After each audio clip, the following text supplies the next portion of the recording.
I don't know what it'd be like to live in a hive city, but I'm pretty sure it would be like Tacoma. And we're going to talk about the Tacoma Open on the Vox Cascadia podcast.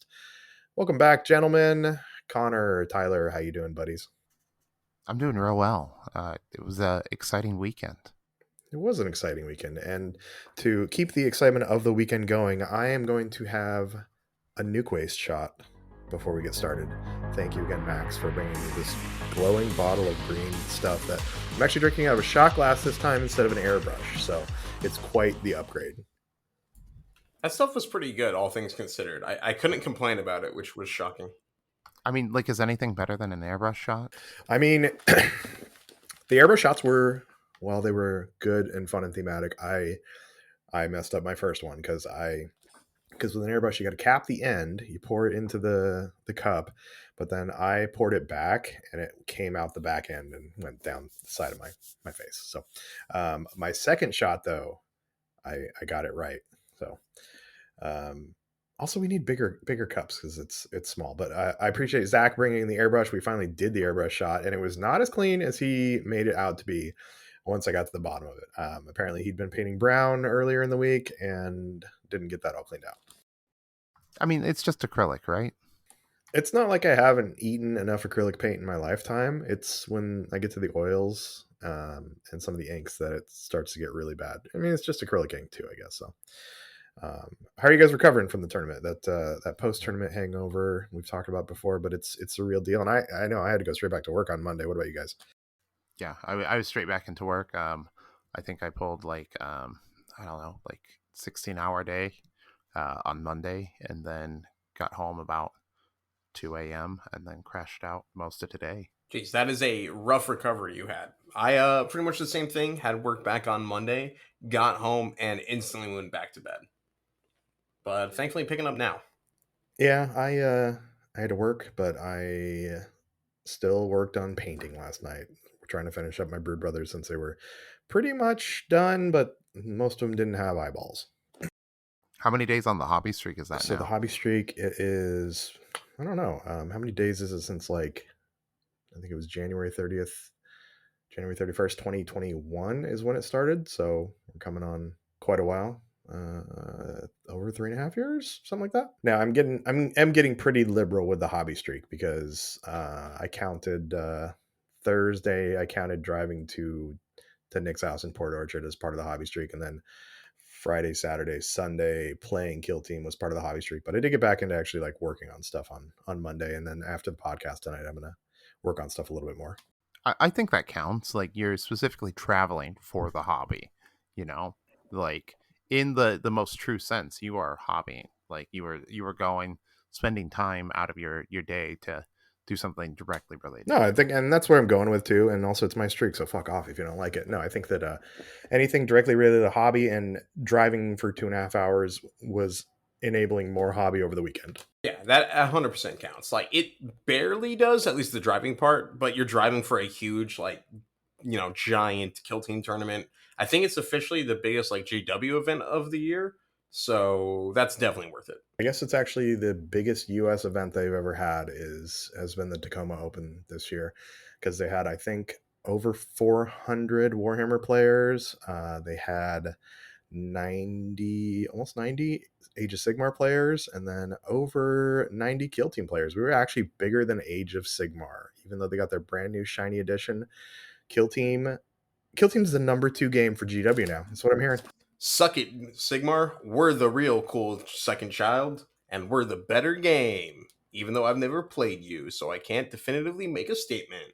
I know that a couple people from the community went and played the Spearhead stuff over a couple nights, and I think David actually is really excited about it. He's really enjoying it. But either way, we were still bigger than their number 2 game, so we're the number 2 game now. Yeah, if the rumors are to be believed, we're the one that's like growing faster than any other game, so that's pretty cool too. So that, and the fact we hit 90 players exactly, I think at one point, just proves Pacific Northwest is the best, if not the very best place to play Kill Team in the world. So thanks to everyone that came out. It was a super great time. Let's talk about the overall tournament, and then we'll talk about our weekend and kind of time we spent together, the friends we made, and the memories we share. So overall, it was a 92-player tournament. At one point, I think it ended up at 90. Adrian Bonavento from the Brooklyn Rats takes down another tournament with his Mandrakes. Chris Baki was there as well too. Number 2 from Bats with Brood Brothers. Matt Wilhelm, local guy, was there.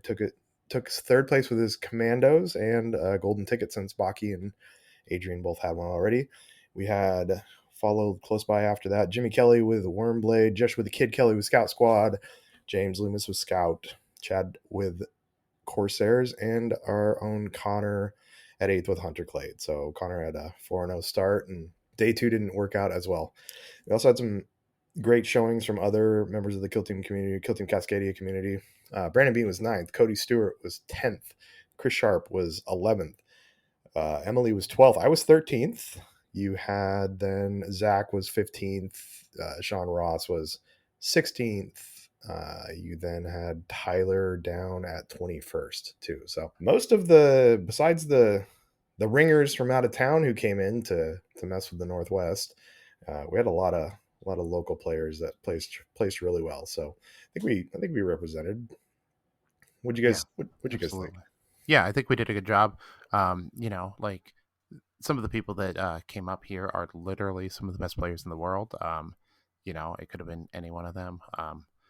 All of our players, especially like Connor and Matt and Loomis and Cody, all put up a incredible battle for the top spots. I don't think any of those games was a given there. Oh, it was pretty high level kill team, and especially I hadn't played at this tournament in the first 2 previous years, but it sounds like the skill level on show was just miles and miles above from even last year. Yeah, one thing that like everyone has talked about is just the amount of improvement they've experienced in the last year has been incredible. Like if any of us with our current skill level went to, 2023 Tacoma Open, you could probably, take the golden ticket there. We've all just had such significant improvement through just grinding out games, getting better, and just being able to play each other all the time has resulted in a really high skill skill average for our community, which has been really exciting to see. Yeah, absolutely. Like the skill ceiling is through the roof. There was no field that wasn't full of sharks. Every single player that I played was incredibly skilled. Especially the players that beat me. 2 Cal team players and then Brandon Bean. Any one of those players could beat almost any other player at the event. Pairing up against them is never a win, especially given map or mission or stuff like that. A lot of the players that came in from out of town actually were here for practice even too. Adrian, Chris Baki, Jimmy Kelly, Joshua, Kellen Foster were all there to practice with us. I know that Jimmy, Chris, Adrian, and Kellen, I believe, are going to be playing this weekend in San Diego as part of the team championship, and they're getting ready to go to the World Team Championship to represent for us. So they wanted to come in and get some games in. So hopefully we're trying to get Adrian on the podcast for next week. I think we can get a recap of his week at Tacoma, and then how he did this coming weekend in San Diego. And let's just kind of walk everybody through our weekend. It'll be kind of like our little diary. So I got up there Thursday evening and crashed at Nick's house, and then Friday morning we went to the convention center. Cody was there with his Star Striders, and I got a game in against Star Striders for the first time, and Cody put an absolute beat down on me. It was my 4th or 5th game with Brood Brothers, so I was still learning them. But Cody's an absolute killer with his Star Striders, and which was good because I'm glad I got a game in with Star Striders. That's the first time I ever played them, and it paid off later in the tournament. Yeah, I showed up about halfway through that game that you guys were played. It looked really, really intense. You guys were dialed in, a lot of focus there. I got a game in with Cody later that night, which was also really, really good. Friday was a great day. Showed up a little bit later than I was expecting to. I had some health issues with one of my kitty cats that needed to be dealt with before I could head up. Kitty cat's okay now, though, right? Yeah, she's back to normal. It's probably, like ate too many treats, gorged herself on food, and was feeling gassy and being very dramatic about it. I get that like once or twice a week myself, so I feel you, kitty. Yeah, absolutely. At least I can express it with words, I think is the big difference, Yeah, not like bloody vomit on the floor, which is I think what you the indication that you got, right? Yeah, absolutely. And like just like no eating and lethargic. She's normally kind of a Velcro cat.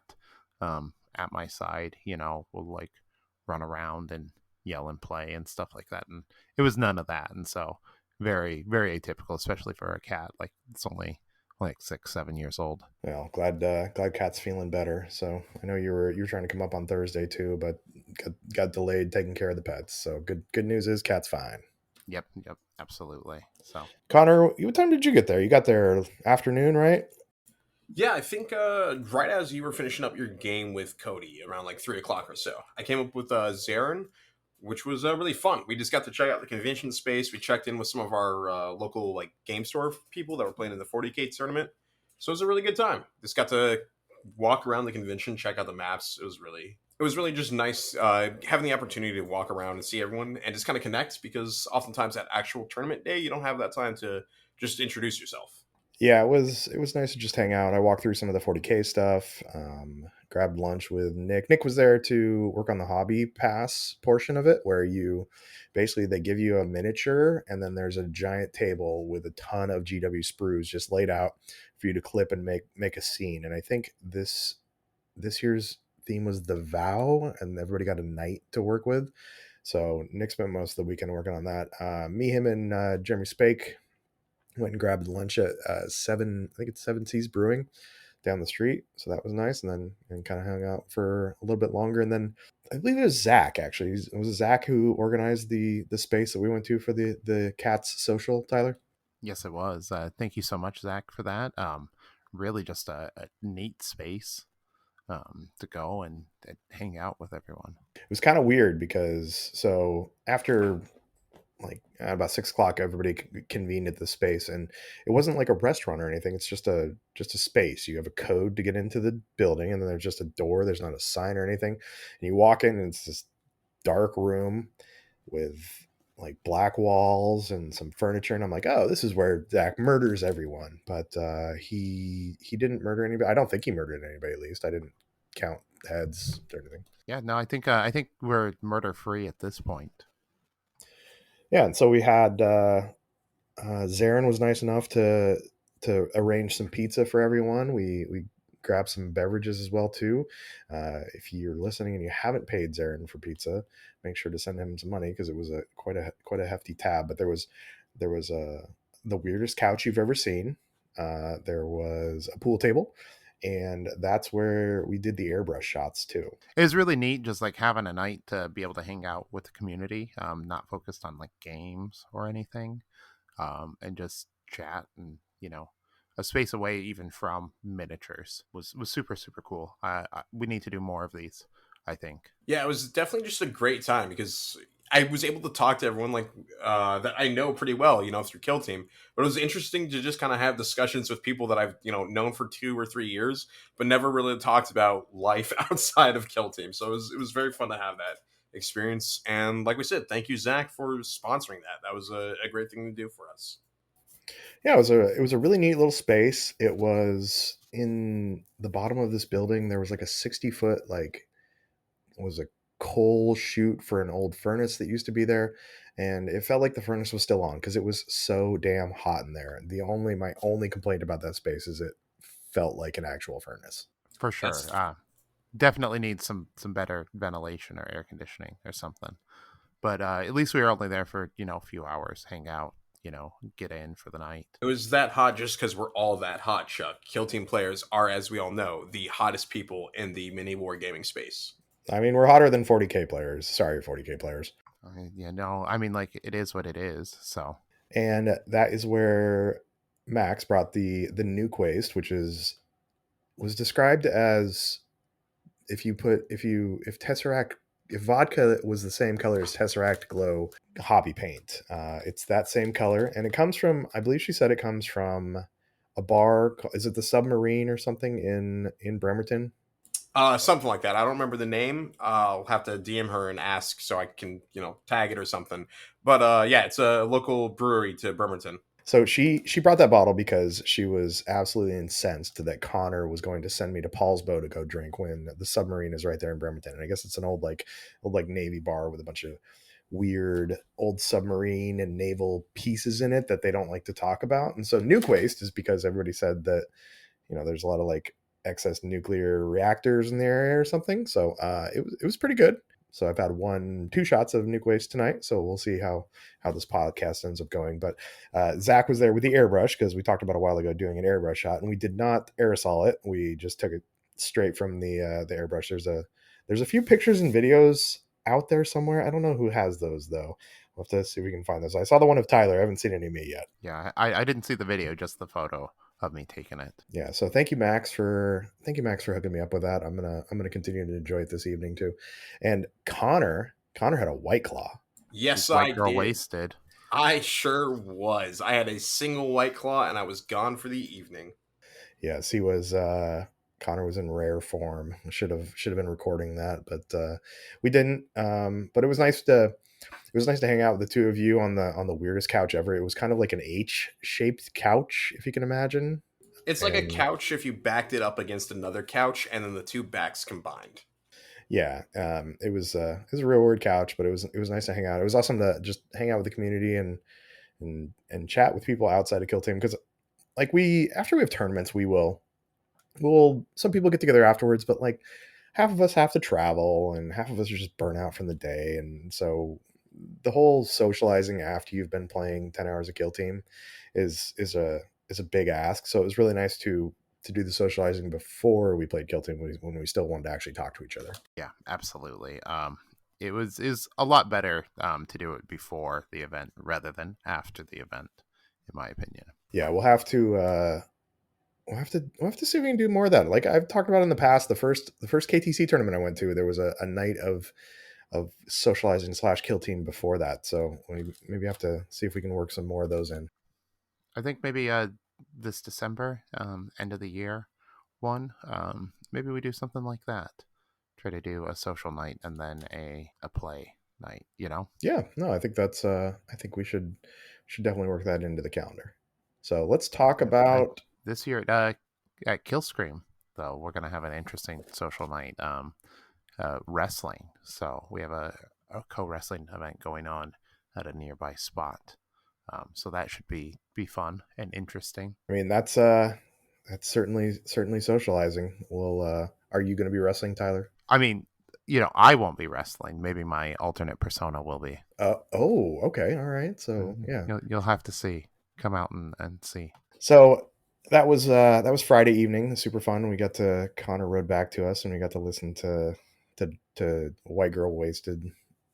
Connor. I wasn't like wasted. I had a White Claw, and for like 20 minutes was a little tipsy because I have no alcohol tolerance anymore. Yeah, it was pretty impressive though. I'm gonna need more of that in my life. Actually, we're going to the coast in a couple of weekends, so I'll bring some White Claws for you. What's your favorite flavor? I'll make sure I got that one. Either the pineapple or probably the watermelon. All right, I'll make sure I have a stock of those for you. You got to. Thank you again, Nick, and you for driving me home. That was nice because Zarin was my buddy on the way up there, but then the Madman was doing the combat patrol tournaments, which lasted till about 11 on Friday and Saturday night. So he did that in addition to the Kill Team tournament, the Crazy Madman. So let's talk about Saturday, day one of the actual tournament. We had 4 rounds that we played. My first round was it was actually a Chuck on Chuck match versus I had Chuck E from Vancouver, Canada. So it was Chuck from Vancouver, Washington, Chuck from Vancouver, Canada. And it was Scouts versus my Brood Brothers. So ended up squeaking out the win on that one. I think it was like I got some good plays from my Magus who mind blasted a couple Scouts, but first time I ever played Scouts too, so it was an interesting matchup. What about you, Connor? Who was your first matchup that day? Ironically enough, it was against David. I've known him for like 2 years and always played next to him and stuff, but we've never actually had a game against one another, so that was really fun. It was, of course, me and Hunterclade versus him on Compendium Tyranids. He went all 10 Gin Stealers. It was a really good game, though. I managed to get the edge out on him just enough and scored Robin Ransack with like a basic comms guy in the final turn to score 2 victory points, which was pretty cool. And then, Tyler, your first match. What was your first match? I played Jarrett Garner and he was playing Mandrakes.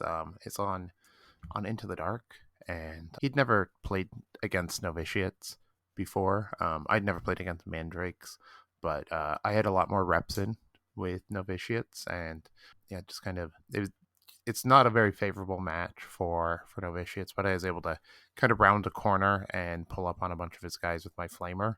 Make some early plays to stop the Chooser of Flesh from doing what he does, add an APL to everyone, just kind of put the pressure on, and he wasn't really able to come back from it. I think it was his first time playing Into the Dark also, so that definitely doesn't help.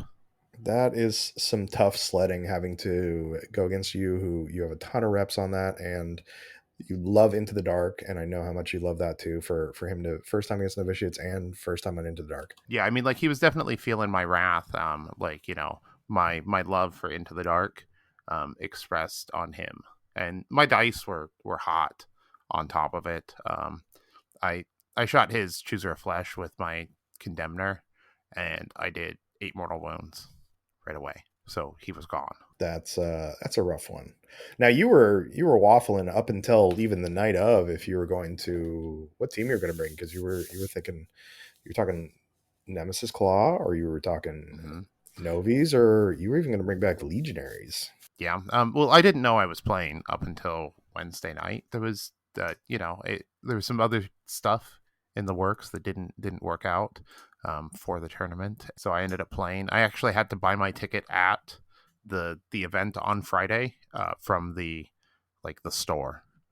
So they had to do like a miscellaneous ring me up and then manually enter me in the system and all that fun stuff. So I chose novitiates mostly because I have more experience with them. Work's been kind of weird for me lately, and I haven't been prepping to play Nemesis Claw, so I didn't want to bring them. So round one finishes. We disperse for lunch.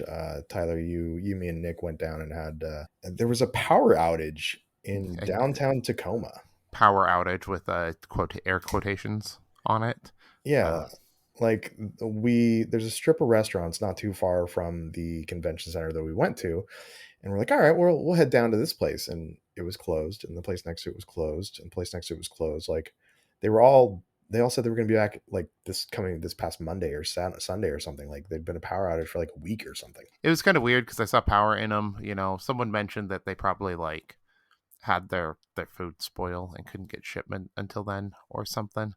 Um, but I don't know. Really, you can't get shipment for over a week? You're gonna miss a whole weekend's worth of stuff. They don't have contingency plans like this for Jimmy John's. Yeah, freakishly fast, not freakishly fast to reopen though. But we did find a pizza place that had some pretty good sandwiches though. So Yeah, delicious Philly. yeah, so we all won round one, and round two pairings come up, and I pull up my phone and I look at it, and I get Adrian Bonavento, the winner of LVO, ITC number one player in the world last year, who's playing Mandrakes, who I've never even played against, and so I'm super excited. Adrian was an awesome opponent. Played him on Into the Dark. I took the Magus, should have took the Patriarch, but I was just kind of, I don't know. It was almost starstruck. Didn't know what I was even supposed to do. And Adrian is so precise with his movement and his play. He's like, even his barricades, he's like, I want to make sure this side is in shadow, and I make sure this side's in shadow.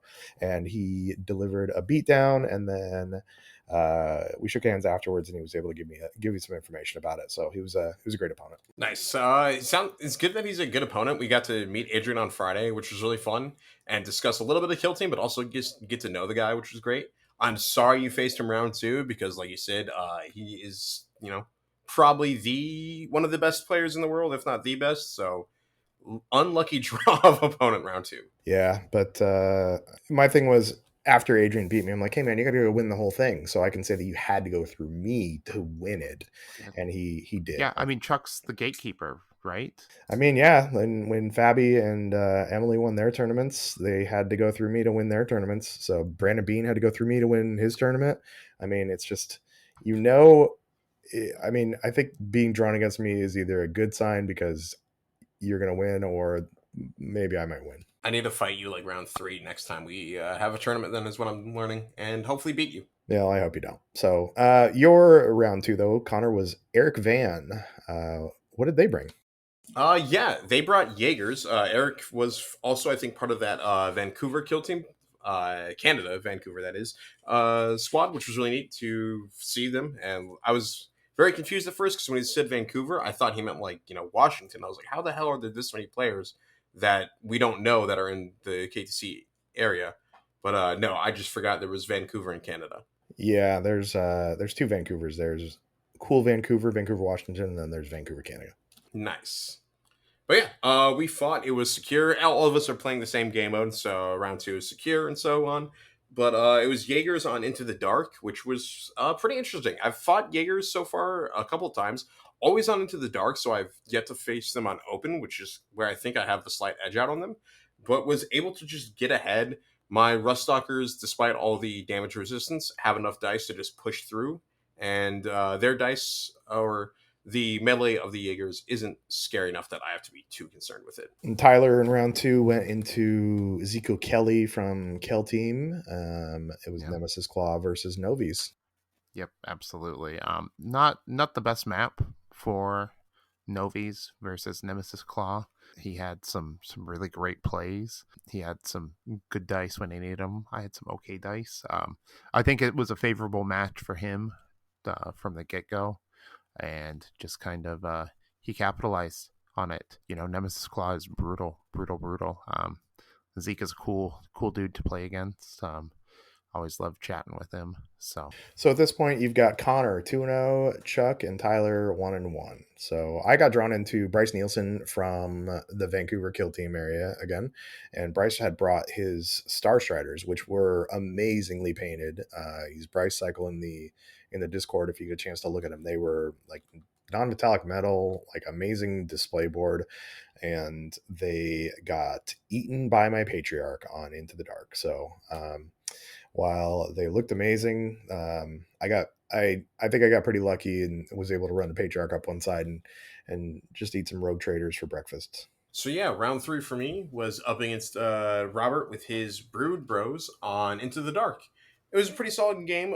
We took a bit of time getting through round one, but thankfully by round two we had killed a bunch of each other's models, and I got very lucky round one where his Magos died to a plasma Overwatch shot, which got rid of his 5-up invuln save and the ignore injury. And at that point, my Vanguard and Ruststalkers just tore through them.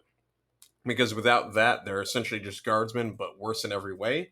So it was very nice to just be able to run through rooms slashing with abandon. So at this point, end of round three, I'm 2-1.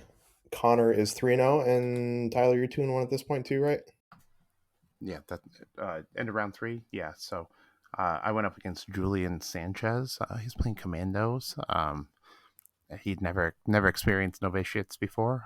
I showed him the Emperor's Holy Fire. It's got to be weird to go to these tournaments. Like, I mean, there's people that are wildly dedicated to Kill Team and play a billion games, like Brandon Bean and Sean and stuff. But like, I mean, in this tournament, I played. I think every team I played, I had never played before this tournament because I played Mandrakes twice and Scouts twice, Star Striders twice. So it's. I mean, the people who are really putting the reps in have a big advantage of us over us chumps that have never played these guys. Yeah, absolutely. You can definitely like at an event this size, put on BGW. You see the whole kind of breadth of the community. Everyone from people who are playing like their third game, fourth game ever, to people who play 2 to 3 games a day on TTS and then multiple games every week in person. So round four, I drive all the way to Tacoma to play a dude that I play with down the street, Chris Sharp. So Chris had his scouts. He had old school scouts too. They were actually I think they were old metal scouts even too. Painted up as I think they were white scars, and really good battle with him. We ended up tying actually on the last turning point. I got my icon, and he kind of gave me the heads up that my icon would take the point from him, which I wasn't even thinking about. So we tied up that game. Connor, what was your round four? Similar to you, I ended up playing someone I've played many times before. It was up against Chad, who's up in the Seattle area. He was on his Corsairs. I was on my Hunter Clade. It's a common matchup we have. Most of the time, though, we're playing on Into the Dark. So this time it was actually on Open. I won the defensive role or choose whether you want to be attacker or defender role, rather. And this was a map that I definitely wanted to be on defender. Looking back, it was definitely some equal stuff, but knowing our teams well, I could see that one side favored setting up a offensive line for turning point 2 better. Definitely took it. And in the end, only won by 1 point, but it was definitely a very good match. But having that side gave me a slight advantage of just being able to kill his guy on his recover item turning point 1, and anytime you can kill a Corsair and not lose anyone in return, that's always a good start. And then Tyler, you ended up playing Jonah, and I met Jonah on Friday, like a super nice guy. And Yeah. what was that matchup? So he was playing the Salvagers on there, and we were on Open. The map was interesting, to say the least. I think stuff had gotten bumped. We were kind of uncertain about how to readjust it.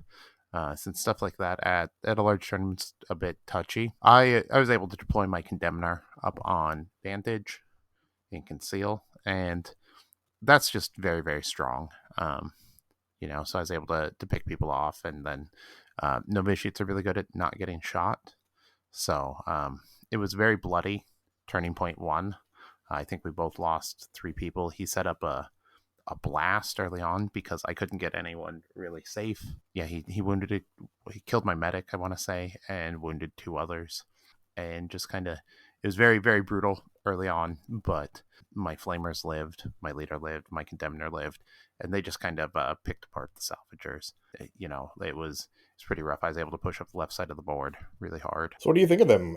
They got a pretty sizable buff in our last data slate. You think they're about where they need to be now?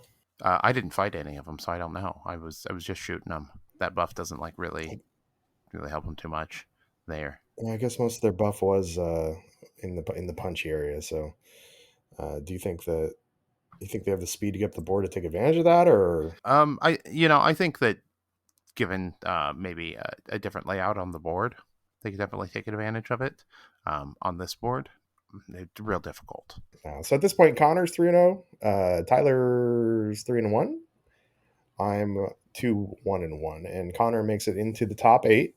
So makes it into the top bracket for the next day. This tournament did a cutoff where they basically took the top 8 players, and then everybody else kind of just played for the scraps. So that evening we all went out. Actually, the 3 of us, Nick, Cody, and Cody's wife Josie, went and tried to find some food.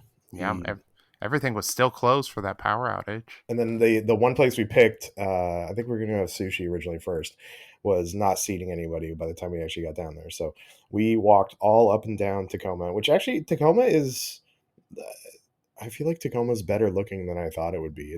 The downtown is kind of cute. Yeah, especially like kind of in that little line. So I would even hang out in downtown Tacoma, I would say, if I lived up in that area. Yeah, we had, you can tell it's a city that's been around for a while, it's got a lot of character, but it's got some pretty neat stuff to it.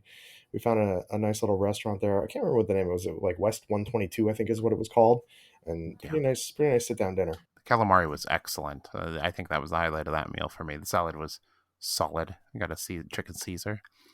Can't ever go wrong with that. Yeah, I ended up with they didn't really have many vegetarian options. I wasn't feeling the zoodles that they had, so I went with a white bean puree plate, as well as a giant bowl of fried Brussels sprouts, which were really good. I think it was just like the closest open place to us, given the power outage. It was just serving food. Yeah, it was definitely a strange time walking through like Tacoma on a pretty warm Saturday night, but not having it be full of people as it normally is. But thankfully, yeah, we found them. They seated us, and despite closing at 10, they were very welcoming to a bunch of sweaty nerds coming into their nice place and just, giving us delicious food. So can't complain about that. The nice thing is they even got the kids menu out for Connor. Yeah, the only downside, they did not have my chicken tendies in dinosaur shape. That's okay. You were a big boy. You ate so well. I ended up having some classic spaghetti and meatballs because honestly, after a day of standing on my feet, that sounded really good. I had a chicken salad for lunch, so I just wanted something pasta, because you can never go wrong with that. Also, shout out to Cody. Thank you for treating us all to dinner. We appreciate you, man. Yeah, Yeah, Cody, thanks, Cody. we owe you drinks forever. So I think I Basically, got Cody a drink or two, but we owe Cody drinks forever. yeah, basically, drinks are on us next forever rounds. So day one of the real tournament finishes up, and we reconvened on day two. And speaking of Cody, I got drawn into Cody first thing. So never played Star Striders before, and now I'm playing him 3 times in 3 days. So Cody again showed me that he is the superior kill team player, and it was a little closer this time, but still space lasers and really good positioning, and that fucking the pistol on his vein that's got the indirect, the crack grenade pistol basically, or whatever it is. It's super annoying. So I took a loss. Tyler, you got drawn into Brandon Bean. I got drawn into what, Brood Brothers, I think it was. I want to say Was that not? Was there. that not? That, no, that was your game against Brandon, wasn't it? Uh, oh yeah, it was my first game against Brandon. Sorry, Yeah. I'm getting ahead of myself there. Yeah, I drawn into Brandon, which is always frightening. He was playing Blooded. I was playing Novitiates on Into the Dark, and this kind of like a legendary grudge match. My inexperience with Into the Dark and my perpetual hate for it, definitely hindered me. His millions and millions and millions of reps at this point with Blooded helped him. There's like a couple spots where I like made a mistake. I should have body blocked him with my medic at one point, but instead I did something else. But it probably wouldn't have changed the outcome, just how high his score was in the end. Excellent game. Absolutely smashed me. Way to go, Brandon. It's funny. Cause yeah, I was talking to Brandon afterwards too, and we were talking about how your game went, but also he was talking about how you and Zach, both big Novitiates players, and it's you guys use the team totally differently, and it's a totally different game, even though you guys even take the same operatives. It sounds like. Yeah. I think that I have a different approach with a lot of the teams than people do. I tend to be pretty pretty aggressive but cagey at the same time, and um, I'm more likely to like pull weird pivots or kind of do stuff that to try to catch you off guard. I really like throwing surprises at people when you play me. Um, if you analyze kind of how I play in like my tournament history, there's some definite patterns there. If anyone cares to go out and spot them, but like I'm definitely gonna push you hard and try to make you make mistakes and do little weird stuff. Have you played against Zach with his novitiates? I have not. No. I think that Zach would probably crush me with his novitiates. I think his style is probably far more conventional, whereas mine is, again, weirder with it. So, Connor, round 5, you draw Jeshua the Kid Kelly, who gave me a beatdown earlier this year at LVO. And how did that game turn out? Yeah, that one pretty rough. It was a great game. It was fantastic to finally get to meet one of the Kellys like and play against him. The hype for them is real, and he was a great opponent and a great guy, and he gave me a shout out on the Squad Games podcast that they released today. So that was really kind of him. So shout out back to him if he's listening to this. It was a great match. Probably one of the bloodiest we've both had in a while for Turning Point 1. I think there was 6 models dead between the two of us by the end of Turning Point 1. And if I had another millimeter, like literally millimeter of movement on my Rust Stalker, I could have probably charged and killed his leader, or at least fought him. Hopefully roll the 6 to get the kill. But it was a great game. He properly smacked me down because he was able to take off 2 of my Rust Stalkers for the price of like one of his Ospec Scout and a Heavy Bolter, which is I need the Rust Stalkers in that matchup, so it was a great target priority by him. Unfortunately, beat me, but it was the top 8, and which was very exciting to be there in the first place. And 4 of those top 8 already had a golden ticket, so I knew I could lose one match, and as long as I could win at least 2, I was still in the running for that golden ticket, which is was not where I was expecting to be, but the opportunity to get one was suddenly very real and very nerve wracking, but very exciting at the same time. Well, we are all proud for you just for how you did on day 1. So we're excited to see you up there. And Brandon, I sat down for my game with Cody, and we're we're lining up and we're getting the guys down, and Brandon comes almost sprinting over to me. And he goes, hey, Connor and Jeshua are playing, okay? And Connor's my son, and Jeshua is Jimmy Kelly's son. So it's the kids' kill team table. What an ass. It was he was so chuffed with it, and I started laughing so freaking hard too. He did come over and say something about that to us, and Joshua looked very confused, and we had to explain that, like, no, I'm his kill team son, and he got it, but he was like, he walked over just instantly giving me shit, and Joshua was just like, who the hell is this guy just yelling at Connor? What the hell? Yeah, I was sitting right next to Brandon for that game, and he had leaned over to me and told me that, and I nearly died. And I was like, you have to go tell Chuck this. Like, I was like, he's gonna appreciate it too much. So I pointed you out and make sure you got it. So, he came over, and I was like, "What, dude, Brandon? What's going on?" And he's like, and he told me that, and yeah, it was perfect. So watching your face was priceless, because I was just waiting for like the moment when like the punchline hit you. And like, because I could tell you were confused at why he was coming over there. Yeah, I was like, I mean, I'm the one who goes over to Brandon during my games. It's like, Brandon, how does this work? How do I do this? Brandon doesn't come over to me and be like, Chuck, how doesn't this work? So that was round 5.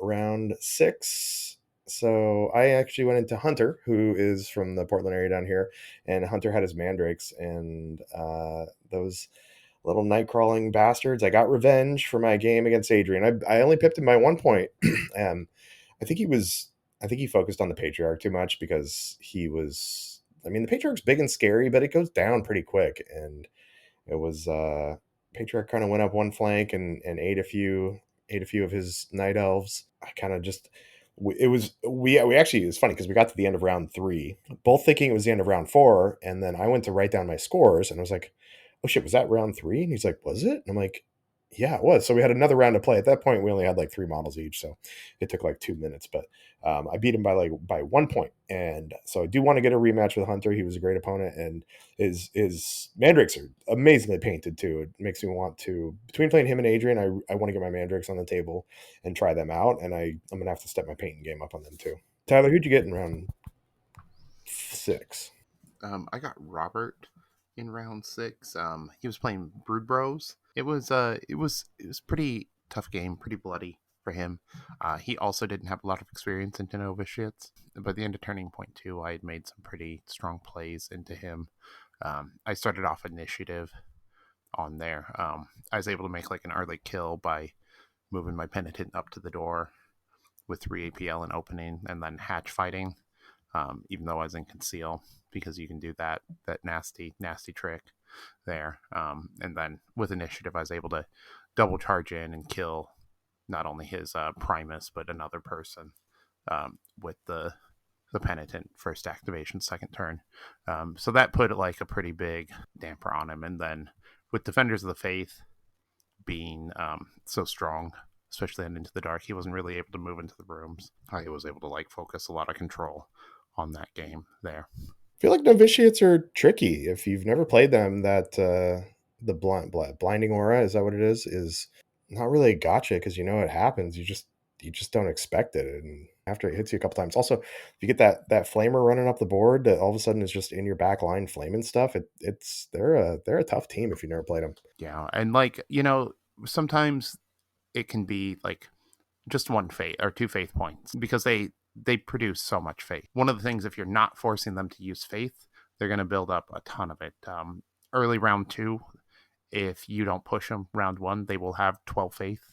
Like that allows them to do just a lot of stuff, making saves, that they wouldn't have made otherwise, just so that the character lives and you still have to deal with them. Because if you don't, next time they activate, they're going to heal probably to full health and come in and kill some more people. So like, they're definitely tricky. There's a lot more to them. I think that they run into problems with certain teams where they just don't have enough activations or enough killing power to overcome certain humps. I feel like it's a team we don't see a lot too. I know that I've had I think 2 games ever into novitiates, one at LVO this year and one like casual game at Fate and Fury up here. So I think it's a tough one too because we don't see a lot of it. A lot of people don't like the novitiates over the regular battle sisters, which is like a valid criticism. But I think that novitiates like thematically are cool, and like the way that they mechanically play makes the team really cool and interesting. And anyone who like puts in some time with them kind of gains like way more respect for like the novitiates. Make sure you're not cutting yourself off a little quick there, Tyler. No, sorry, I just had to burp and didn't want everyone to hear it. Yeah, just let it fly. Connor, round 6 for you was James Loomis. Yeah, that's correct. It was now my second matchup against Scouts of the Day into James on Into the Dark this time around. It was a pretty even match, all things considered. Unfortunately, just he revealed all the secondaries, and it was like Surge Forward, the Plant Transponder, but the Scout one where they have to do it like near your deployment zone, and then Recover Item. So I knew what he needed to do from the very get-go, and I just had to hold the line and at some point try and score one primary over him or something like that.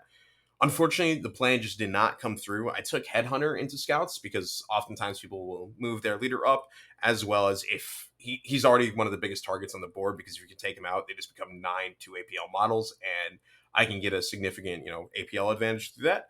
Unfortunately, didn't work out. He played very defensively with his leader up until near the end of Turning Point 2. And just dice when I really needed them most to work my way, just could not do it. Arc Gunner and a Ruststalker both just like single hit each, so I couldn't put him down, which was very disappointing, because not only did it mean I didn't score 2 points for Headhunter, but he was able to snag an objective at the start of Turning Point 3, which gave him 4-2 that turn. And I was able to get it back Turning Point 4, but at that point it was just a little too much. He was able to beat me 20-17. That's a close game. James is a good player, and Scouts are really strong right now too. So, and then your final round, you chose to drop. You want to talk about that a little bit? Yeah, absolutely. So honestly, after the loss against James, knowing that I like the sudden excitement of getting the opportunity for a golden ticket, while really, really cool and awesome, and was something I'd like, oh shit, this can happen. This got to me a little bit. I didn't sleep great that night, and then I really wanted to win it. Not even so much for myself, but just like I wanted to go and rep the Pacific Northwest, and just everyone was cheering me on to an extent, which was awesome. It was great to have everyone's support, but knowing that it was out of my hands really just stung way more than I was expecting. And me and Chad were both 0-2 at that point for round 7. And I just knew I wasn't in a good headspace, nor would I be a good opponent, because I was just really, really upset with not even like upset with myself, but just like, in my own head type thing. And I knew I just needed some time to like get away from it all. So I decided to concede and just give the game to Chad, because I needed to, essentially just needed some time by myself. So I headed home early, which stunk because I had, like dip out. Thankfully, got home safe, took a nap, everything. And when I woke up, there was plenty of like, messages from people saying that, it's okay to take the loss and everything, that they were proud of me. And just a lot of people saying that like, hey, no matter what, man, you did really good. So that was really nice to just have a bunch of people from the community reach out and like offer support when I was feeling pretty shitty. So that honestly just meant more than anything to me the entire event. So thank you to everyone that reached out. I really, really appreciate that. And then Tyler, your final round. Yeah, I was into Kellen Foster with Scouts, and Kellen's an incredible player. He played novitiates for a long time, one of the all-time greats with them. So he's very familiar with the team, knows what they can do. And he played against them. I made a mistake on deployment and activation order. He capitalized on it like the king he is. And like, yeah, it was a great game. I think that like Scouts are one of those teams that become really hard for novitiates. They're just kind of like a damage check team. And while novitiates have lots of damage and they're decent, 10 wounds on 10 models is a lot of wounds to chew through. And once they take care of a couple of your damage dealers, you're much more limited, especially on Into the Dark, because you can't pivot lanes as easily. Yeah, Kellen's one of the best out there, and Scouts are one of the best right now. So I'm not surprised it was a rough one for you. But my last game, I was playing Josh from Las Vegas, who actually knows Mike and Liam. Who Liam was up here for the tournament. We hung out with Mike and Liam in Vegas when we were there in January, and that was fun. Josh had Phobos, and super well painted Phobos as well too. They were a really really good looking team, and I brought What the chapter Patriarch. did he go with? He is, I want to say, Raven Wing. No, wait, Raven Wing's not right. Guard? Raven Guard. Yeah. Gotcha. Yeah, super well done. He great player, super fun opponent too, and the game itself was probably my most memorable, partially because it was last, but also because we just had some really interesting plays and some really weird interactions. Like, I found out that he got one of his Phobos on a vantage point and had guard over the whole basically back of my team.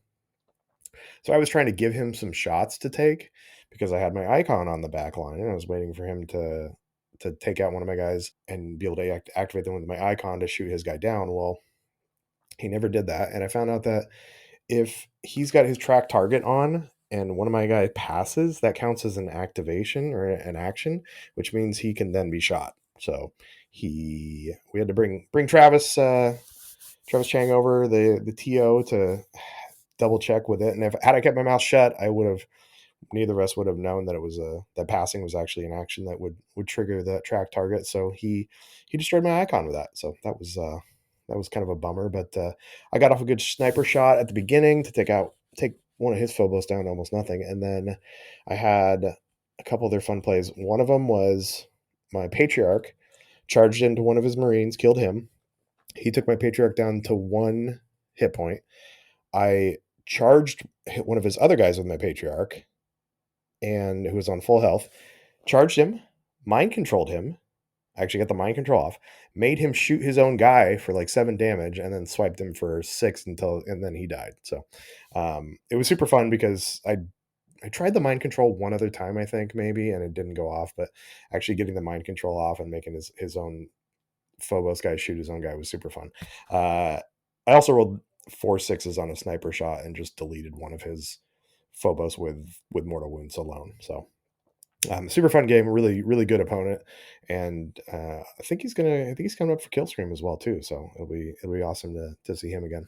Nice. That sounds like a solid final match for the tournament. So, and glad he's making it up for Killstream. We have a lot of people that said they were excited for it, which made us all excited too. Yeah, I'm so excited for it now that the Tacoma is out of the way, which was on the forefront of a lot of our minds. You'll be seeing a lot more news and information about Killstream coming out here shortly. So it's real exciting. So, gentlemen, any final thoughts on Tacoma itself?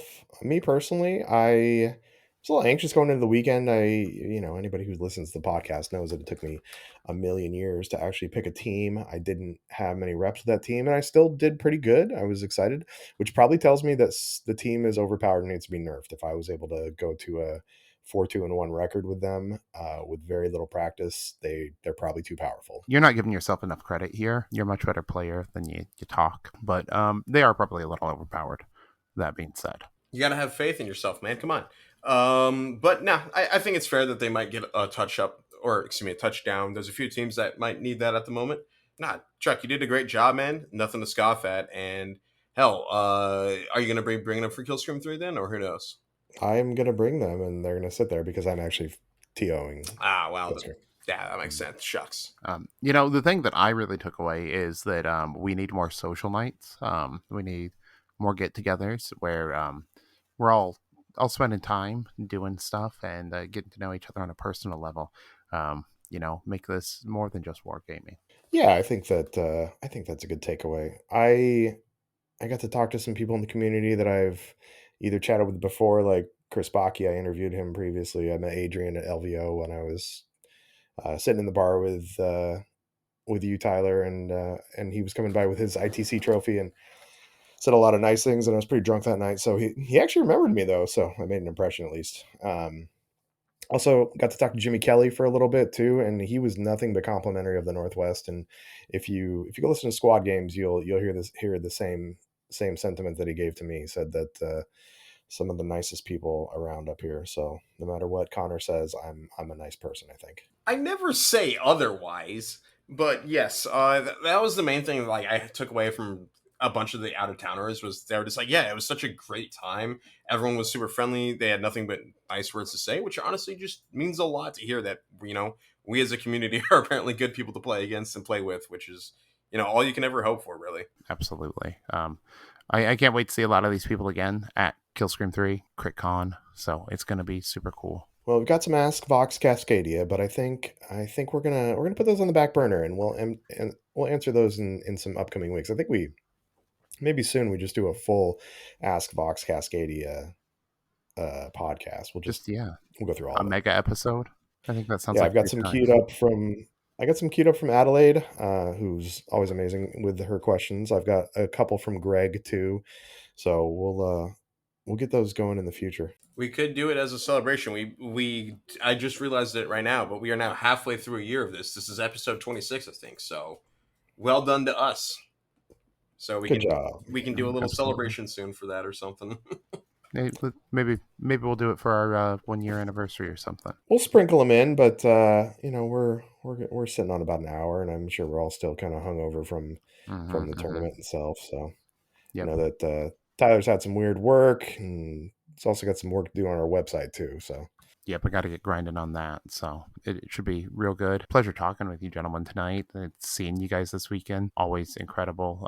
The wider community is incredible. Seeing a lot of you again for first or second times, and then meeting a bunch of new people. Yeah, did you guys have anyone come up and say they listened to the podcast? Nope. No? Oh, I had a couple, which was really nice. I get people kind of connecting me, like once they make the connection that I'm the guy who makes the shirts. They get kind of excited. So I saw shirts in the wild, people who weren't playing Kill Team. There's one person who was walking out. I think it's Panty Mauser on Instagram. She's part of our community on Discord, but doesn't really post much. I think she was wearing one first day. And I saw her, kind of like gave her like a little like point, like, I see you, Yeah, I saw some out in the wild too that like I didn't know, maybe they're in the KTC, but like I just don't know their Discord handle. But it was definitely cool to like just see them out in the 40K players and some people just walking around the event, which was sick. And I had a few people come up that heard I was like Connor for the AdMech guide because they had read it or something, so they asked for some like hey, what about for this matchup, which was really fun.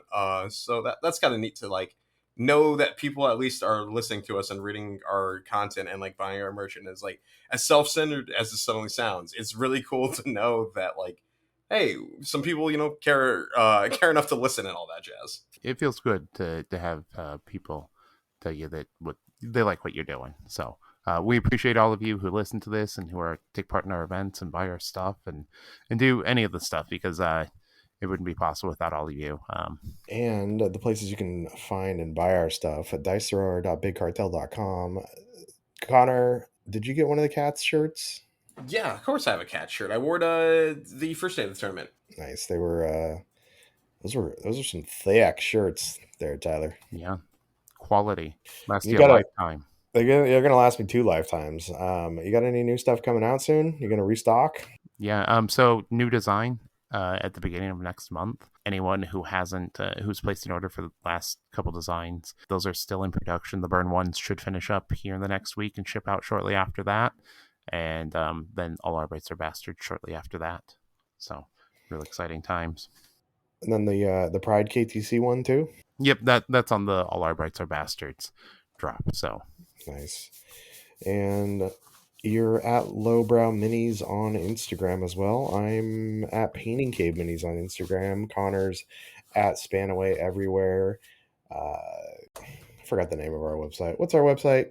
CascadiaTabletop.com is where you can find tickets to Killscream 3, as well as the information which you're continuing to update about CritCon, which is the Cascadia Regional Independent Tabletop Convention. It's going to be October 4th, 5th, and 6th. It's a 3-day event. We're going to have, 7 rounds of Kill Team, 128-player tournament, golden ticket. Yep, big old wrestling belt, some good prizes, charity stuff. And I'm going to throw up a brand new ticket up there that'll get you a discount on the price of Killscream and on the wrestling event for Friday night, so that you can go to both of them. Save yourself a little bit of moolah too. Yeah, we should also soon we'll be displaying the new logos we had commissioned by Connor's soon-to-be wife, Sierra. Exciting stuff. So stay tuned, y'all. Thanks for listening, and have a wonderful night. Hey, real quick, Connor, one thing you told me was that your goal at that tournament was to be better than me. Yes, that is correct. And you placed 8th, and I did placed place 13th. But my record was 4-2-1. Your record was 4-3. So I think I've actually got a better record than you. You do, I think, by that metric. I placed higher, which so I can Scoreboard. Yes. Connor. By scoreboard definition, I'm higher. My name's higher up on the list than yours, Chucky. Yeah, let's just say they do the cut. Had they not done the cut, I would have been higher than you. You're right, but they did the cut. I'm right. Finish that. No.